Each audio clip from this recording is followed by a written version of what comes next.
ريال مدريد والعاشرة. حينما توقف الزمن في لشبونة في 24 من شهر أيار عام 2014، لم تكن مجرد ليلة عادية لعشاق كرة القدم، بل كانت ملحمة تاريخية رسم فيها ريال مدريد لوحة المجد بحروف من ذهب عندما انتزع العاشرة المنتظرة بفوز درامي على غريمه أتلتيكو مدريد بنتيجة 4-1 في نهائي دوري أبطال أوروبا على ملعب النور في لشبونة. المباراة بدأت بحدة وتوتر يعكسان حجم الترقب.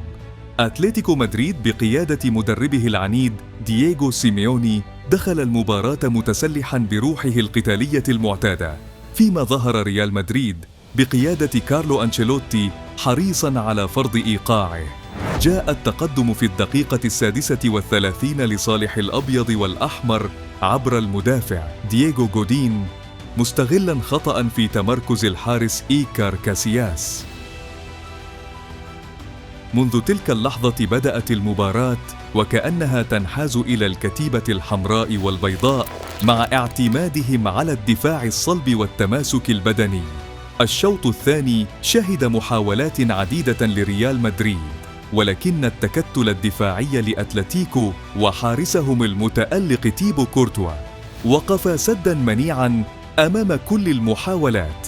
ومع اقتراب عقارب الساعة من الدقيقة الأخيرة، ظن الجميع أن الحلم المدريدي سيتأجل مرة أخرى، إلا أن سيرجيو راموس كان له رأي آخر. في الدقيقة 93 ومن ركلة ركنية نفذها لوكا مودريتش بدقة متناهية، ارتقى راموس فوق الجميع وسدد كرة رأسية عانقت الشباك، معيداً ريال مدريد إلى الحياة ومشعلاً فتيل الأمل لجماهيره حول العالم. في الأشواط الإضافية فرض ريال مدريد هيمنته الكاملة.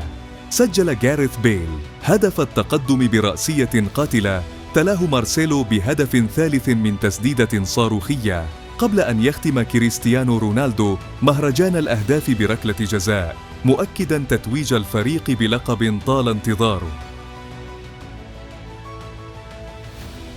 العاشرة لم تكن مجرد بطولة، بل كانت تعكس الإصرار والإيمان والروح التي لا تستسلم.